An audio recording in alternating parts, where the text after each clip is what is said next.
So I've been planning some renovations at my house recently, and I tell you, so much effort goes into designing a space that is both functional and beautiful, and you just want to use every day. So in this episode of Creativity Uncovered, I'm going to be speaking with someone who does this day in and day out. So please join me, Abby Gatling, on my journey to uncover how everyday people find inspiration, get inventive, and open their imagination.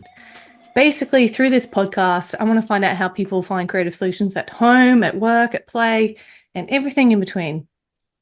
And my goal for this podcast is that by the end of it, you'll be armed with a whole suite of tried and tested ways to summon creativity the next time that you need it. Now, today, I'm super excited to be speaking with Steve Griggs, who is New York's premier landscape designer, all about his creative process. Welcome, Steve. Glad to be here. I'm in New York, and it's Friday morning where you are. This is a great time to do this podcast because I'm currently doing a renovation inside my house. And if my wife shows me one more shade of gray, I'm going to scream. I'm not kidding. It's like there's 40 shades of gray and they all look the same. So this is going to be a very good one because I'm in the middle of it. Kitchen, floors, painting. I'm living it. That's what I have to look forward to, right? You know what? I keep telling myself it's going to be worth it when it's all done. Like even when you do an outdoor project, it's always worse before it gets better. So this is super exciting here because I am living it. Now, Steve, you actually don't do the interior of design. You're a landscape designer, which means you work in outdoor spaces. Tell me, how did you actually get into that in the first place? Because you're from New York. Most people don't necessarily think outside green spaces with New York.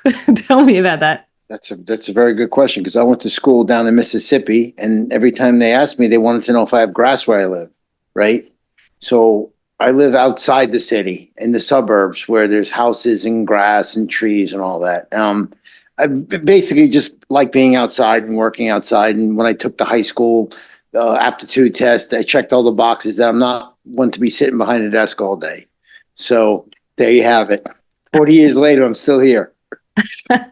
That's good. Okay, so I've just made a faux pas. Every time people talk to me about living in Australia, they're like, do you ride a kangaroo to school? Yeah, Are there same snakes thing. Everywhere? Same thing. New York. Same thing. Yeah. Concrete. I'm in the concrete jungle. They call this concrete jungle. Yeah. It's all the movies we watch, I think. That's the issue. That's right. Yeah. Crocodile Dundee, right? That's the only thing I know. Yeah. So landscape design, wonderful thing. Tell me, what does the perfect space look like? What are the elements that need to be ticked off in your eyes to have a good space?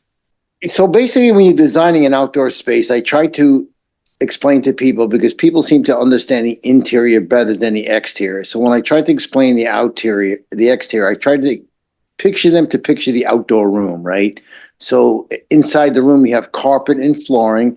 Outside, you have patios or grass. Same thing with the walls. It could be a fence. It could be tall hedges. And then same with like a ceiling. It can be a canopy. It can be a pergola overhead. Lighting could be a lamp, a landscape lighting. So it's the same kind of elements. When I phrase it that way, they kind of understand it a little bit better because typically the outdoors is not as much. The homeowners don't really use the outdoor spaces as much as they renovate the indoor spaces. So when I antiquate it to the outside, they kind of connect the dots. So it makes a lot of sense. Oh, absolutely. That makes perfect sense in my mind. Where I am here in Australia, it's super hot. We're subtropical. Our outdoor space is just an extension of our home. We consider it to be another room. So the way you describe that is perfect for me. But so you call yourself a landscape artist. I've read that in a few articles about you. Tell me what is the creativity that's needed in this line of work? So I don't really like the word landscape architect because people would say, "Oh, I need my grass cut." Right? They don't really understand what a landscape architect / designer is as opposed to just a landscaper. So I said, well, let's call it a landscape artist because typically when I go to a job site, I have to see the site. I have to put, we call it boots on the ground, because you have to walk the site and get a sense of what the space feels like, as opposed to just looking at it on a picture or a computer screen.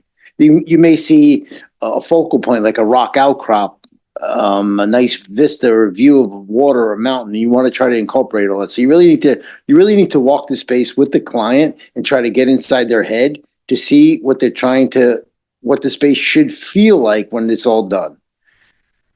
Oh, yes, what it should feel like. That's great. So what are the feelings that you generally want to get from an outdoor space like that? Just like anybody else, it's like you want to get a sense of security. It's your own space. Every space we design has a custom element to it. So no two spaces are alike. You try to make it a signature piece for each project so they can call it their own. And you want to get the clients involved because it's more of a collaboration. My job is just to lead them up the mountain, right? Just to kind of lead them to create their vision and put it into 3D, touch it and feel it, as opposed to just Googling it and reading about it. So I have to kind of take what's in their head and put it into 3D in real life. Yes. So what does that look like? What does that creative process look like for you? Always starts out with a can of spray paint. I always bring my spray paint. I'm known for my spray paint. Like they can't years ago when I started, there was no 3D renderings. There was none of that. It was basically just plan views. And when you showed somebody a blueprint, they looked at you like they had three heads, because if you're not in this field, you don't know what it's supposed to look like. So the 3D renderings help you visualize the space. But when you take out a can of spray paint and you spray their swimming pool on their lawn and you spray paint out their patio, then it becomes real and it comes to scale. And then it all starts to make a lot of sense. I'm telling you, a $5 can of spray paint works wonders. Okay, so you have a conversation with them and you sort of have an idea of what you want to do. You map it out, which I think is so important because a lot of people can't imagine what it's going to look like. How do you take your client on the journey with you and get them into what's happening in your brain? They'll start talking about like plants and flowers and stuff, and I don't even go there. Just tell me what you want it to feel like when you come outside. I've had people say, I want to feel like I'm at a 5-star hotel. Then I know it's going to be a little more contemporary, a little more modern, a little cleaner. I want to feel like I'm at the beach. Then I know I'm going to plant grasses and certain types of hydrangea plants that grow here. I want to feel serene and all. Then I know I have to incorporate some fragrant flowers and stuff like that. So you have to kind of get the sense of it, and you design around the feeling that they want to create. Wow. So there's like a certain amount of decoding what people are saying and translating that into this like practical execution. Not easy though, because you have, the husband wants one thing, the wife wants another. So I have to play a marriage counselor in the middle, right? So I'm trying to like tread the water. He wants to know what it's going to cost, and she just wants what she wants, right? So I'm trying to like get what they want and keep everybody happy at the same time. Yeah, is that hard to do? Like, do you ever get to a point where you're like, okay, let's just stop this project until we all get aligned, or are you able to sort of bring them around? Once you get to the point where you kind of flush out their vision, right, then you have to kind of get a sense of what you want the space to look like and feel like, and then it always comes down to the mighty, what's this going to cost? Everybody looks on Pinterest and Instagram. They see all these beautiful gardens, but then we have to have that heart-to-heart conversation. Cost is, everybody can see what they want, but it comes down to cost and budget. You want to design something that fits into the neighborhood, right? You don't want to have a $500,000 house and a $5 million landscape, right? It all has to kind of work. You do it as an investment, right? Because if you put, they say a properly designed landscape can increase the home value up to 20%. So it's also an investment as well. Yes. Wow. So it sounds like there's a lot of considerations in it. It's almost like, composing, an artwork or something like that. You've got to kind of make sure it all mixes in and the colors go and the composition is right and balanced. It's really interesting. Yeah, we're not even at the color selection yet. We're not even at the plant selection. We're just trying to define the space. What's the space going to feel like? How is it all going to flow? How does the people going to come out of the house and go onto the patio? So you work on those spatial elements first, and then you kind of just create the different living areas. Like over here, we want to have the kids' play area. Here, we want to have the outdoor kitchen area. Same thing when you're designing a house. There's the kitchen, the living room, the hangout area. So you're trying to define all the spaces. Then you start whittling it down to materials, colors, size, exactly like an interior designer would do.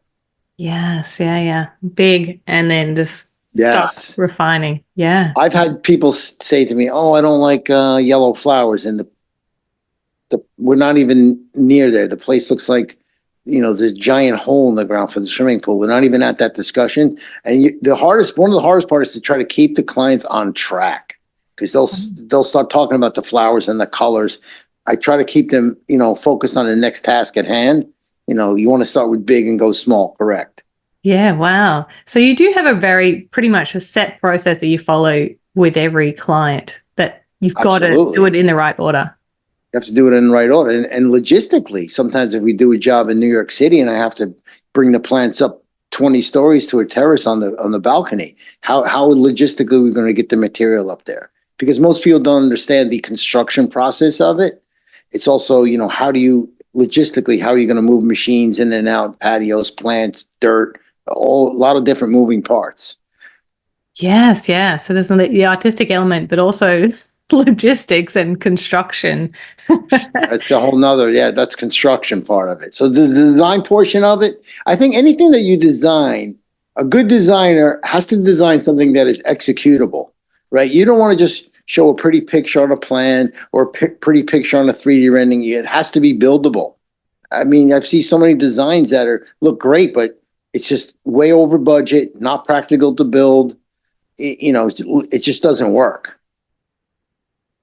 Are there ways of being creative with the solutions where you can work within people's budgets, or are there some things where you're like, actually, that's just not going to happen on the budget that you've got?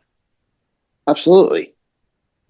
I mean, so then we can, what we call value engineer it, right? It's just a fancy word for, okay, you don't want the porcelain tile. I can get you a nice looking brick paver that almost looks like porcelain, right? For half the price.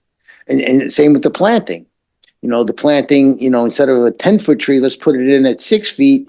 It may take a couple of years to go, but eventually, if you're a little patient, after 3 years, everything will kind of fill in together and look like it's supposed to look.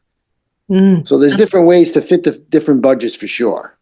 Yeah, that's great. Because I do think like a huge aspect of creativity is that sort of lateral thinking and problem solving. And it sounds like you have to do that almost on a daily basis. Every day. That's just on the design of it. Then you have the construction end of it, which is another, firefighting every day. Yeah. The design part is actually very easy.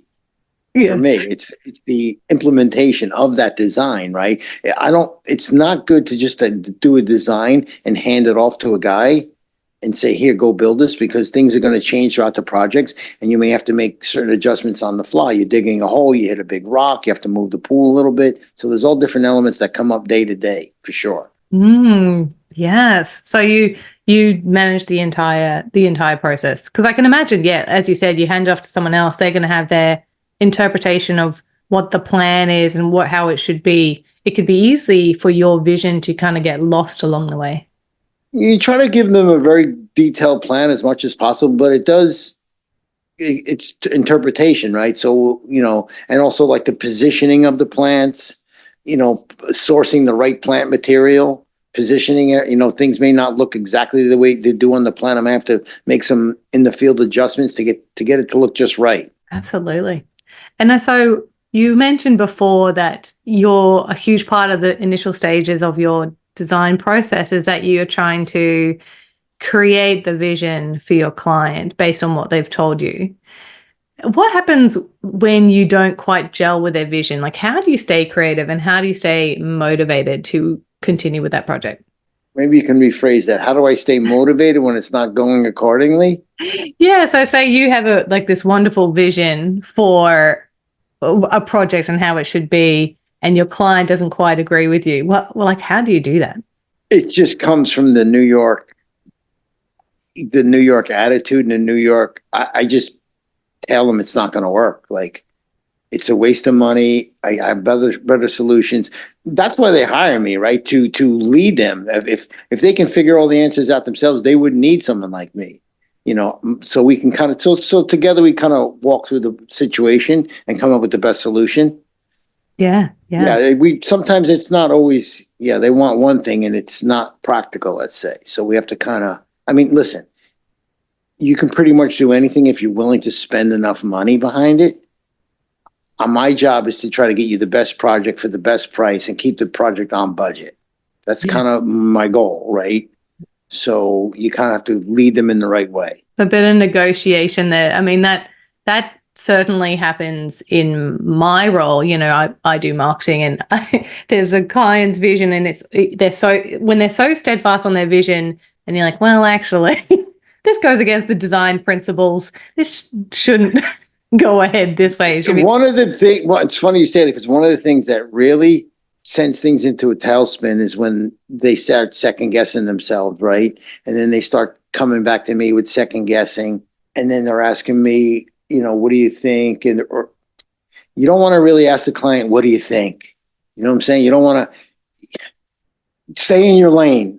You hired me because I'm the professional. If you start putting too much input and I start listening to all that crazy input, it gets crazy fast, very fast.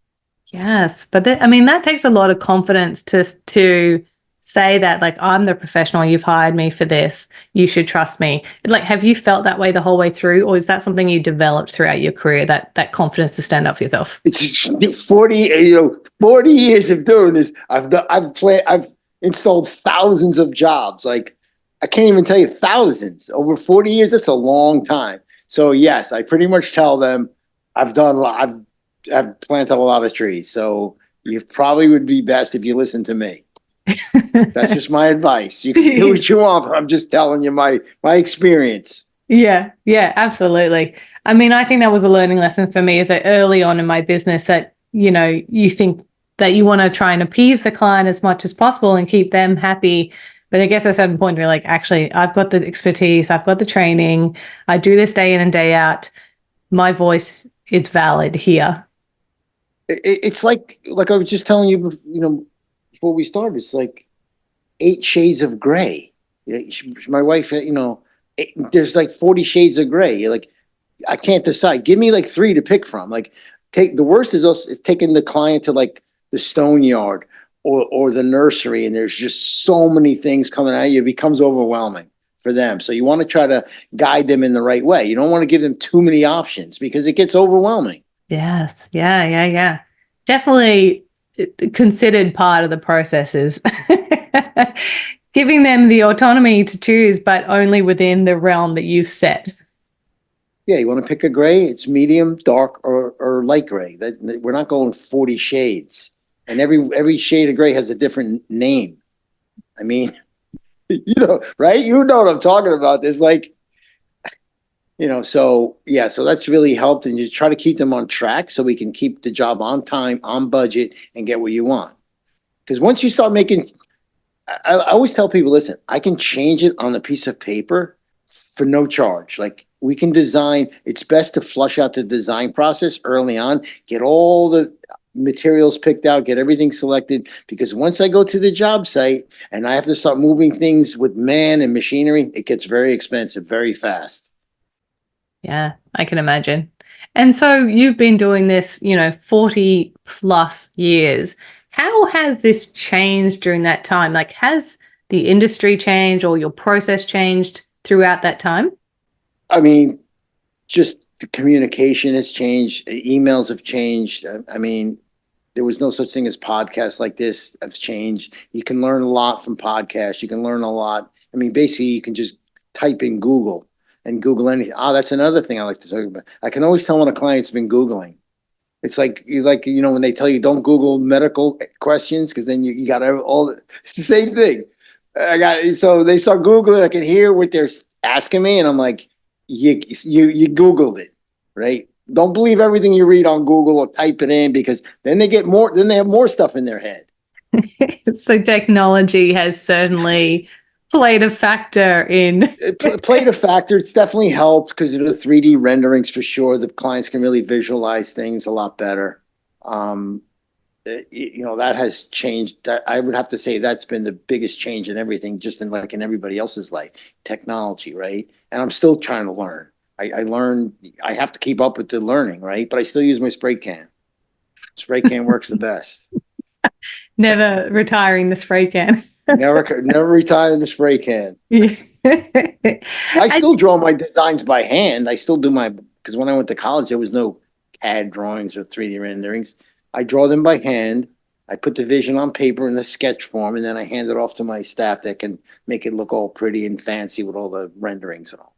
yeah, I mean, like you said before, you have the professionals, who were the experts in that particular area. You let them do it. You do what you do best, which is the vision and the initial strategy. Let someone else do the actual technical part of the drawing for you.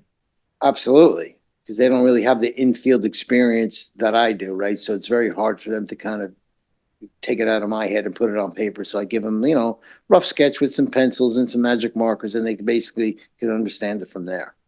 Yes, yeah. And I mean, that's a really cool long career. How have you stayed motivated and fresh creatively over that time? Each client is different. It's not like I'm doing commercial landscaping. Each client has their own taste and styles. No two clients are alike. Everyone has their own motions and what they want it to feel like and the spin on it. So it's always, every job is different. Every single job is different. I'm still playing with plants. So it's basically, I'm still playing with plants, rocks, and dirt, right? So just keep that in mind. It's the same thing, but it's different configurations and different materials, but it's all the same, it's the same materials, more or less, right? Yeah, yeah. I play with dirt. That's what I play with dirt, rocks. That's what I do, right? But it's where you place the rocks, where you place the plants, the drainage going to affect everything, where you're going to put the outdoor kitchen. So it all has to be, there's a whole lot of things that go on behind the scenes that, that it makes it a little more challenging than just putting an outdoor kitchen somewhere, right? So that's the secret sauce. Yeah. Where anybody can dig a hole, but where you dig the hole really matters. Yeah. That's what I always like to say the pen is mightier than the shovel, right? So the pen is mightier than the shovel, meaning if I put it on paper, it's easier to move the trees around on paper as opposed to, digging the hole and moving it somewhere else, right? So I like that little catchphrase. I like that because I can imagine, when you're dealing with such big things like pools or, you've got to establish trees or whatever like that, it's so much harder to undo some of that work once you get past a certain point. Once you get past a certain point, to undo it and redo it is, it's a challenge for sure. Yeah, yeah. So you are super visible. You're on TV, you're in magazines, you have your own book. Do you still get enough time to do that, putting pen to paper? Or does your sort of day-to-day look a little bit different now? No, it's still the same. You just have to, I get up at early, 4:30. Like I'll send an email out at 4:30 or 8 a.m. But I go to bed early too. So don't think I stay up late. I go to bed early. So it just, that social media stuff and all that, it's a lot of work. I don't care what it's a lot of work. I mean, being on the podcast, it's a lot of work. And then you have to edit this and post it. For your end, if it's even more work, I just have to show up and talk. But you have all the post-production, the pre-production, the planning. It's a lot of work. Everybody says you just show up on social media. It's work. Yeah, absolutely. I was wondering whether, because the risk is like as you get bigger and bigger and you have more people in your team, I certainly find it with my team. It's like I'm doing less of the actual practical doing on a day-to-day basis. I'm doing more of the strategy, whether there's a disconnect there. But it sounds like you're still very much in tune and you're still doing that on the daily basis. Some of the best days are on the job site when the phone's, the phone's not ringing. Nobody's asking you a lot of questions. Sometimes it's very peaceful, actually. Just hanging out with the guys working. I don't really dig as much anymore, but it's nice to be on the job site every now and then. Yeah. So it's Because the important. technical stuff, the office stuff and all that is kind of like, it's a drag sometimes, right? That's why I do what I do. I'm outside with my spray paint. Yeah. So That's where I'm the happiest. With my spray can in the nursery, picking out plants for a client is by far the best. Yeah. Yeah. Yeah. I think it's important to know that those little things that make you really happy and keep you connected to what you love about what you're doing, and making sure that you're still able to do that regularly. Otherwise you can get disconnected and completely, that's why I think where motivation can get squashed if you stop doing that sort of stuff. Absolutely. Absolutely. So I mentioned it before that you do have a book, Straight Dirt, but I was reading through it and it says that it's actually not a book about landscape design. It's about lifestyle design. Tell me about that. So we did it's a hardcover book, right? So we did a nice book, and it becomes, I didn't want to make it a lot of text because nobody reads anymore. People love looking at pictures. So it's really a coffee table book, right? So there's a lot of pictures in there, a lot of stories with clients and certain stories that we have, and certain design elements. Talk about lighting. We talk about certain plants, my favorite plants, just certain easy to read book. And it really is a lifestyle, right? So like we spoke from the beginning, it's like my job is to create your vision for your life and your family, right? It really comes down to creating memories outside. We had a couple of clients that, I had one client that was unable to swim. He's a 45-year-old man, could not swim. We put the pool in at the end of the summer. He invited me over and he said, watch this. And he jumped in the pool and he swam there and back. I mean, so those stories are really like, good, and the kids use the pool. We use the pool all the time. So you want to create memories for the people. Everybody's like, oh, I want to design a backyard. I want to keep my kids at home. I want to make my house the go-to house. All their friends come over and barbecue. So it's lifestyle. It's not landscaping. It really is a lifestyle design. I'd like that. It seems like this whole conversation has been about you're designing for these outcomes. It's not just the design to be beautiful. It's literally to bring this lifestyle to life. I really think that's really cool to design with the outcomes in mind. Well, yeah, ever since, when we had that pandemic, everybody wants to be outside. So we design outdoor offices now. It's just everybody has a new appreciation for outside.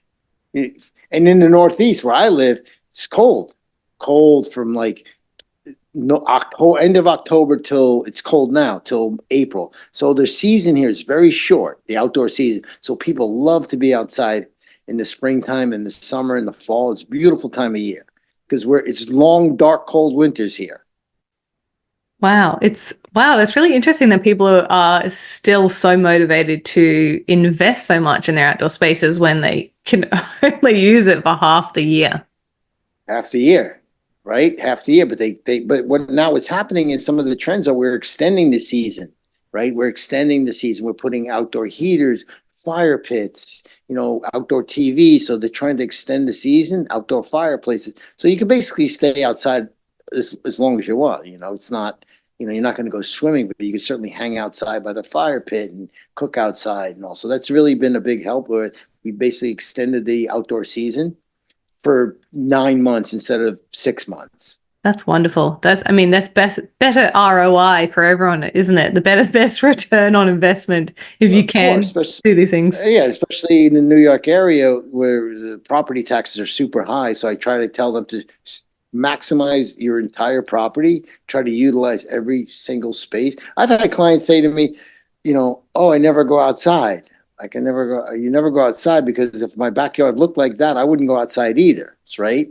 I said, let me create something that you want to go outside. And then they said, wow, I can't believe how nice it could look, right? People they just don't understand it because they're not living it, right? Mm, yeah. So if someone wants to start this journey and they say, I'm never outside, I have this outdoor space that I want to use better, what are the questions they should be asking themselves to really get to the crux of the vision for how they want to use that outdoor space? Um, hey, what do I want to feel like when I go outside? I want to feel what do I want to feel like? I want to feel like calm. I want to feel like I'm on vacation. I want to feel like I don't want to travel anymore. I want to just walk in my backyard and have my own little micro resort out back, right? So that's step one. What do you want it to feel like? And then we have to see how much space we have to work with. We can design anything. I've designed 10 by 10 rooftops, right? But you still try to make it their own, right? So you make it their signature space. So when people come home, they have a place to unwind and unplug and just reconnect with everything. Not, it's really about how do you make that space your own space, whatever that is, however big it is, whatever the budget is. It could be a plant in a pot with a chair. Seriously, like it can just be whatever, as long as you can call it your own little space, it's all you really need.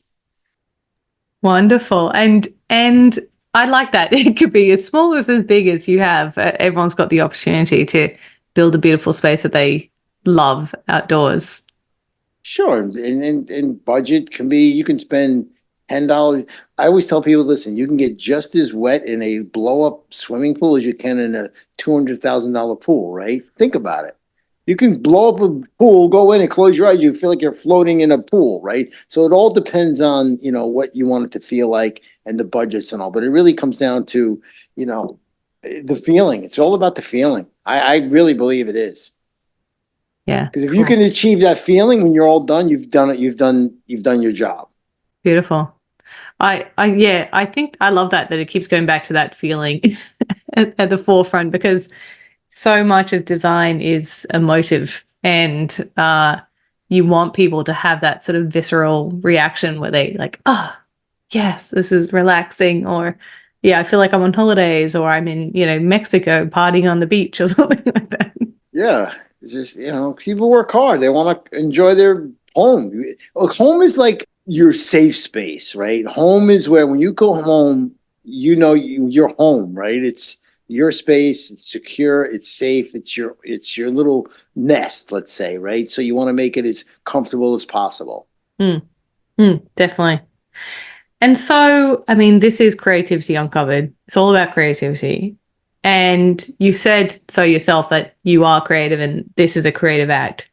How do you define creativity? Like, what is creativity to you? Um, I I can't really put my finger on it. I mean, create. I don't design for me, right? Like, does that make sense? Like, it does. I know people that design plans or houses or whatever, but they have a certain style and it has to be that way. And you don't like it that way, it's not going to, that's the way I design. But for me, I really design it for the client and to try to get inside their head and to try to come up with creative ways to make everything work and look unique and everything, that's really what the process is, right? How do you make something unique? That's a flat backyard. How do you make it creative? So we bring in a lot of dirt, right? And we build up mounds and undulations so it gives it a little more mountainous feeling, right? Because anybody can do a flat backyard, right? It's how do you make it special, right? Sometimes we find a rock outcrop, like a boulder or something, and then we put a light on the rock. And how does that stand out in the yard? You want to create like little focal points, right? Little stories. We create little stories in the backyard. I love that. I love that because it's sort of includes problem solving and listening and communication and just coming up with new ways of approaching something, not being a cookie cutter sort of approach to your design. Absolutely. Cannot do cookie cutter. My ADD won't allow it. And it would be boring, right, to do the same thing day Oh, after day. boring. Easier but boring, right? No. So the creativity part, and I don't believe it's I'm not creative at all. Everybody can be creative. It's you can paint your walls orange if you want, right? If that's what you like, there's no one size fits all. Definitely not. So it does. There's no set rules. It's you have to like it. You have to love it. If you don't come out and say, "Wow, that's amazing," I didn't do my job, right? So there's all different ways to become creative. Yeah, yeah, absolutely. And I think that's the cool thing about having you on this podcast is that, from what I've read and our previous conversations, I know that you are a creative person, but people wouldn't necessarily think that, if you in landscape design, that it's necessarily a creative pursuit. And that's why the podcast is so great, because we are showing that it is, and just opening people's imagination and expanding their view of what creativity is, because everyone is creative. We just need to actually scratch the surface and figure out how. I don't think I'm creative. I don't know. It's what I do, right? So maybe listen, certain things I would say yes, but then certain things no. Like stay in your lane, right? We talked about it. I'm not designing my kitchen. I'm not designing my inside. I have someone else to do that. I'm an outside guy, right? That's what I do. I design outdoor spaces, not inside. But I can help you with the inside, but the colors and all, it's different on the outside. Don't ask you about grays. Well, I could ask me about different color flowers. I can tell you all day what works good, what the good flower combination is, but not the color grays inside the paint. Oh, well, thank you so much, Steve. That was a really cool insight into your creative process for how you manage these projects that you run. Yeah, thanks so much for joining me. It's a pleasure. I love that. This has been my first Australian podcast. Wow. How is it the creative process over there? Kind of the same? Like it would seem like it would be the same globally, right? I mean, everybody thinks inside their head. There's obviously, as you mentioned before, you really have to consider the context of the design. And our context would be different, but I'm sure there'd be the same fundamental elements of the design process that everyone would have to go through. It's the same thing. Yeah. It's particularly the communication piece that you said before, because behind every design or every project is a person, and you have to be able to communicate well to be able to bring them on the journey with you. Absolutely. We just have different elements. Your weather is a lot different than ours. So it's still the same journey. Again, I'm not building a monument to myself. It's for clients, right? So my job is to just lead them up the mountain, right? They're the hero. I try to make them the hero in the project, right? So if I make them the hero and I'm just the guide to get them there, then it's a win-win for everybody. Oh, that's very story brand of you. I don't know if you've heard of story brand. It's like it's kind of look at a marketing approach. Who you been listening to?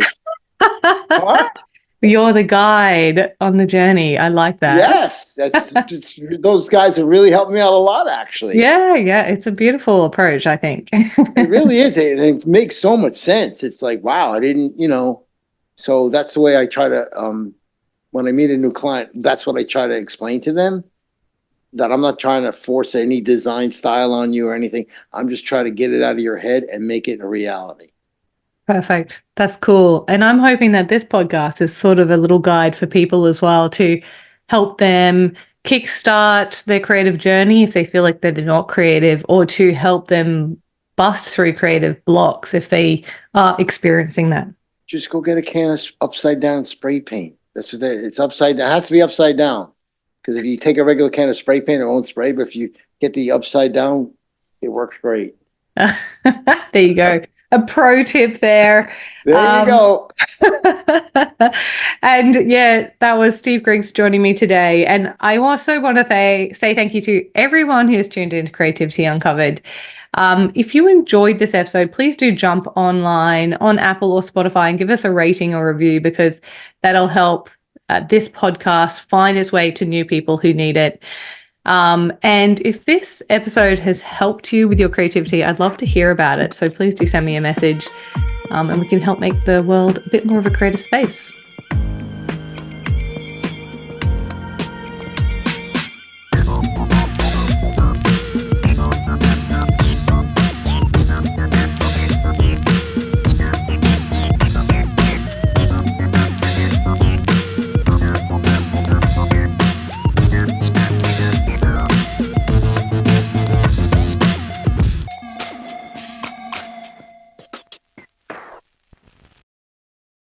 If you've made it this far, a huge thank you for your support and tuning into today's episode. Creativity Uncovered has been lovingly recorded on the land of the Cubby Cubby people, and we pay our respect to elders past, present, and emerging. This podcast has been produced by my amazing team here at Crisp Communications, and the music you just heard was composed by James Gatling. If you liked this episode, please do share it around and help us on our mission to unlock more creativity in this world. You can also hit subscribe so you don't miss out on any new episode releases.